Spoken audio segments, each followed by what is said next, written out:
Shalom, salam berkat dari kami untuk pendengar sekalian. Saat ini pendengar akan diberkati dengan program Hari Ini Harinya Tuhan bagian yang ke-8. Sebuah program rohani tentang doktrin Alkitab yang menolong kita untuk semakin tertanam dalam kebenaran firman dan bertumbuh dalam kemuliaan. Bersama hambanya, Pendeta Gilbert Lumwendong, STH.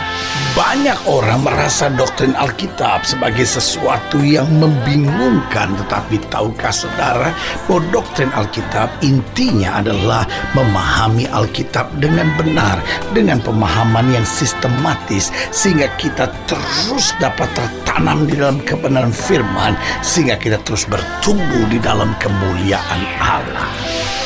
Buka hati saudara sekalian untuk menerima berkat-berkat firman-Nya hari ini.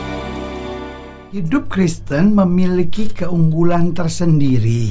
Lalu kalau sudah bertanya, apa keunggulan tersendiri yang pendeta sedang mau jelaskan? Bahwa sebagai orang percaya, dimanapun kita berada, jika kita melakukan firman, maka hidup kita akan mendapat kasih dan penghargaan.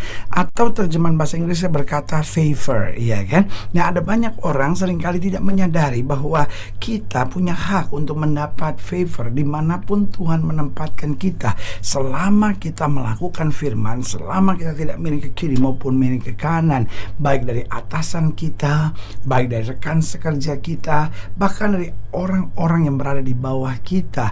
Karena kita mendapat kasih dan penghargaan ini untuk kita mendapat favor, maka yang pertama, kita akan mendapatkan banyak kemudahan, ya kan? Sehingga orang dunia, kata Alkitab, berjuang dengan segenap kekuatan susah payahnya, tetapi orang percaya akan dibukakan pintu-pintu berkat, bukakan pintu-pintu rahmat. Itu sebabnya Alkitab jelaskan bahwa akan ada banyak orang iri terhadap orang percaya. Kenapa? Karena di tengah masa-masa yang sukar, bahkan orang merancangkan yang jahat buat Daniel misalnya, orang merancangkan yang jahat buat Sadrak, Mesak, Abednego, tapi pintu-pintu kemudahan dibukakan oleh Tuhan. Ini yang Alkitab jelaskan, orang-orang yang mendapat favor, orang-orang yang mendapat kasih, mendapat penghargaan dari Tuhan dan dari sesamanya. Yang kedua, karena kita mendapat kasih, kita mendapat penghargaan, kita mendapat favor, maka orang akan mudah mengampuni kesalahan-kesalahan kita.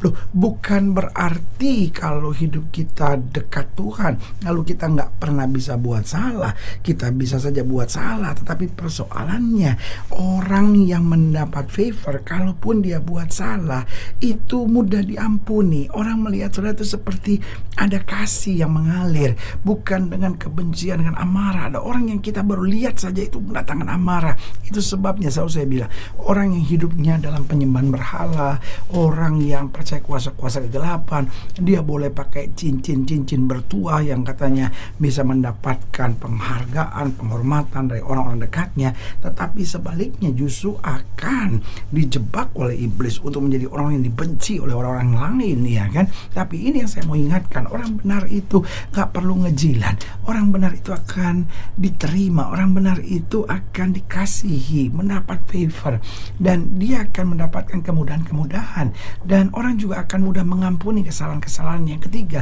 kalau kita mendapat kasih, maka orang akan memberi kepercayaan kepada kita, sehingga orang gak curiga, orang gak melihat kita sebagai orang yang wah ini jangan-jangan, tetapi orang kalau mendapat favor, mendapat kasih, maka orang juga akan memberi kepercayaan. Itu sebabnya Fir'aun berani memberi kepercayaan kepada Yusuf, ya kan?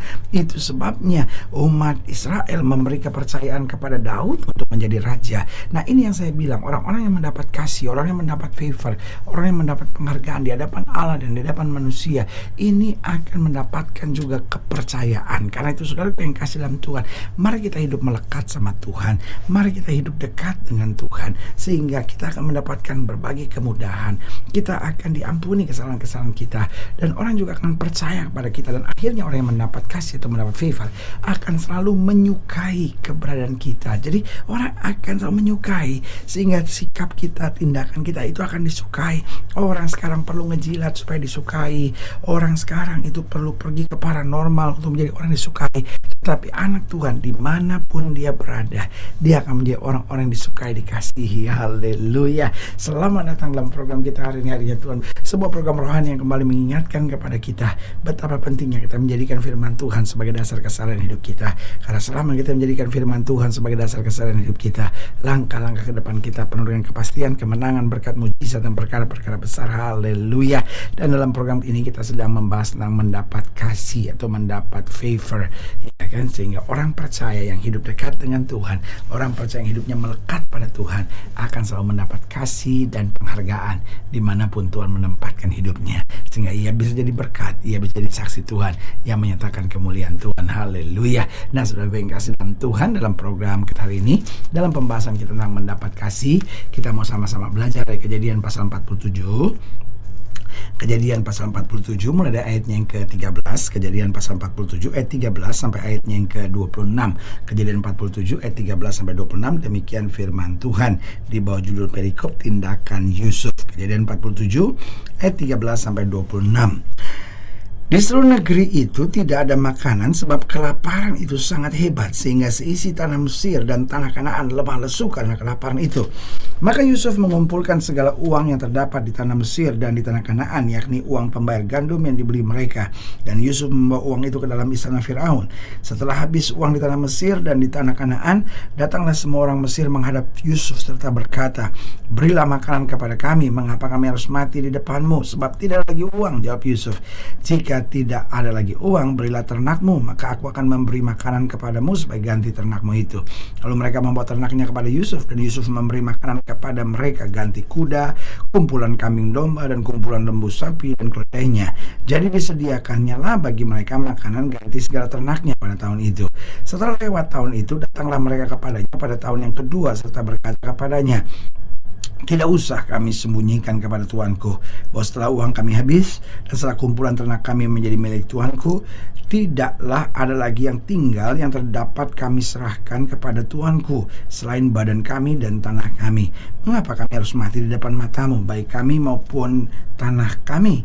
Belilah kami dan tanah kami sebagai ganti makanan, maka kami dengan tanah kami akan menjadi hamba kepada Firaun. Berikanlah benih supaya kami hidup dan jangan mati, dan supaya tanah itu jangan menjadi tandus." Lalu Yusuf membeli segala tanah orang Mesir untuk Firaun, sebab orang Mesir itu masing-masing menjual ladangnya karena berat kelaparan itu menimpa mereka. Demikianlah negeri itu menjadi milik Firaun, dan tentang rakyat itu diperhambakannya lah mereka di daerah Mesir dari ujung yang satu sampai ke ujung yang lain. Hanya tanah para imam tidak dibelinya, sebab para imam mendapat tunjangan tetap dari Firaun, dan mereka hidup dari tunjangan itu. Itulah sebabnya mereka tidak menjual tanahnya. Berkatalah Yusuf kepada rakyat itu, "Pada hari ini aku telah membeli kamu dan tanahmu untuk Firaun. Inilah benih bagimu supaya kamu dapat menabur di tanah itu. Mengenai hasilnya kamu harus berikan 1/5 bagian kepada Firaun, dan yang 4 bagian lagi itulah menjadi benih untuk ladangmu dan menjadi makanan kamu dan mereka yang ada di rumahmu dan menjadi makanan anak-anakmu." Lalu berkatalah mereka, "Engkau telah memelihara hidup kami. Asal kiranya kami mendapat kasih tuanku, biarlah kami menjadi hamba kepada Firaun." Yusuf membuat hal itu menjadi satu ketetapan mengenai tanah di Mesir sampai sekarang, yakni bahwa 1/5 dari hasilnya menjadi milik Firaun. Hanya tanah para imam tidak menjadi milik Firaun. Ayat yang ke-25 saya mau bacakan. Lalu berkatalah mereka, "Engkau telah memelihara hidup kami, asal kiranya kami mendapat kasih tuanku, biarlah kami menjadi hamba kepada Firaun." Asal kami mendapat kasih. Saudaraku yang kasih dalam Tuhan, ketika dunia sedang berjuang dan mengharapkannya, orang percaya dianugerahkan. Nah, pertanyaannya, bagaimana supaya hidup kita mendapat kasih? Yang pertama, jujur dan belajar jadi orang yang dapat dipercaya, trustworthy person. Ya kan, jujur dalam hidup ini. Orang yang curang, orang yang mulutnya dolak-dalik, orang yang gak bisa dipercaya. Saudaraku yang kasih dalam Tuhan, susah mendapat kasih. Nah, anak Tuhan, dia kenapa jujur? Karena dia takut akan Tuhan. Dia jujur bukan karena karakter karakter. Ada banyak orang yang bilang, ya kan setiap orang karakternya beda-beda. Loh, jujur bukan karakter. Jujur itu akibat takut akan Tuhan. Artinya apa? Kalau orang takut akan Tuhan, mungkin dia berasal dari keluarga tukang bohong sekalian dan lain-lain. Tapi izinkan saya menjelaskan buat saudara, kalau seorang takut akan Tuhan, hidupnya pasti jujur, bisnisnya pasti jujur, dagangnya pasti jujur, sehingga dia dapat dipercaya. Dan itu yang membuat dia mendapatkan kasih. Makanya saya mau ingatkan pegawai-pegawai, saya mau ingatkan istri-istri, orang-orang muda, pengusaha-pengusaha, pedagang-pedagang, pelayan-pelayan Tuhan juga. Ingat, jujur, jadi orang yang bisa dipercaya, maka engkau akan mendapat kasih dan penghargaan dimanapun kau ditempatkan Tuhan. Lalu yang kedua, belajar menjadi orang yang terbuka dan tulus. Orang yang mendapat kasih adalah orang-orang yang tidak menyembunyikan sesuatu. Hidupnya terbuka dan tulus, tidak ada kecurangan-kecurangan apapun, tidak ada hidden agenda atau agenda-agenda tersembunyi dalam kelicikannya, tetapi belajar jadi orang yang terbuka, tulus. Lalu bagaimana mendapat kasih? Selalu hidup juga penuh kasih. Jangan hidup dengan kebencian, kedendaman. Jangan balas yang jahat dengan yang jahat. We are not living in Eden yet. Kita belum tiba di sorga. Penjahat, kejahatan masih ada di sekitar kita, tetapi kita adalah duta kerajaan sorga yang harus membawa damai, harus menyatakan kemuliaan Kristus. Karena itu mari kita jujur dan dapat dipercaya. Mari kita terbuka dan tulus. Mari kita selalu hidup penuh kasih. Dan yang keempat, mari kita dalam tugas apapun selalu mengerjakan yang terbaik dalam hidup kita. Karena saudara yang kasih dalam Tuhan, waktu sikap keseharian kita melakukan yang terbaik. Mungkin kita nggak sempurna, tapi dalam tugas kita lakukan yang terbaik. Maka saudara yang kasih dalam Tuhan, kita akan mendapat kasih, kita akan mendapatkan penghargaan, kita akan mendapat favor dimanapun Tuhan tempatkan. Karena itu sebagai hamba Allah, saya hanya mau ingatkan sekali lagi, mari jadilah orang percaya yang senantiasa hidup dalam terang firman Tuhan. Dan waktu kita hidup dalam terang firman Tuhan, maka buah-buah roh akan mengalir dalam hidup kita, dan kemuliaan Tuhan akan dinyatakan. Kita akan mendapat kasih dimanapun Tuhan tempatkan, sehingga kalaupun orang mereka-rekakan yang jahat, kemuliaan Tuhan tetap dinyatakan di tengah-tengah kita. Haleluya. Saudara gue yang kasih dalam Tuhan, jika saudara yang dilayani lebih jauh, hubungi kami melalui telepon, hubungi kami melalui surat, kunjungi website kami, karena kami ada untuk membawa Bapak Ibu saudara senantiasa lebih dekat pada Tuhan dan mengalami kasih kuasa mujizat yang luar biasa. Haleluya. Secara khusus melalui program ini juga saya mau berdoa buat siapa yang sakit, siapa yang berbeban berat, karena saya percaya bahwa bagi Allah tidak ada perkara yang mustahil. Nah, saudara yang didoakan secara khusus, boleh taruh tangan kanan saudara di dada dan kita akan berdoa. Mari kita berdoa. Bapa, dalam nama Yesus, sama doa buat yang sakit, sama doa buat yang berbeban berat, dan berdoa untuk setiap mereka yang sedang menghadapi masa-masa yang sukar. Karena Bapa percaya bahwa bagi Allah tidak ada perkara yang mustahil. Bapa berdoa di dalam nama Yesus, Tuhan jamah yang sakit, Tuhan sembuhkan, yang lemah Tuhan kuatkan, yang susah Tuhan hiburkan, yang jatuh Tuhan angkat, sehingga hari-hari yang penuh kemenangan boleh berlaku. Secara khusus sama doa buat mereka yang taruh tangan kanannya di dada di dalam nama Yesus, sehingga hidup kami boleh jujur dan dapat dipercaya. Kami boleh terbuka dan tulus. Kami boleh selalu hidup penuh kasih dan selalu mengerjakan yang terbaik dalam tugas keseharian kami. Di dalam nama Yesus kami berdoa, sehingga kami diizinkan Tuhan untuk berjalan makin dekat dengan Tuhan, takut akan Tuhan, dan memancarkan kuasa-Mu. Di dalam nama Yesus kami berdoa. Haleluya. Amin. Saudara gue yang kasih dalam Tuhan, kita sudah berdoa. Ingat, Allah tidak pernah lalai menepati janjinya. Ini saatnya buat kita untuk bangkit, bersemangat, bersuka cita dalam menghadapi segala perkara. Karena kita tahu Yesus hidup, Yesus berkuasa, dan selalu menyediakan terbaik buat anak-anaknya. Doa saya menyertai saudara. Sampai berjumpa pada program berikut, dan jangan lupa jadikan hari ini harinya Tuhan.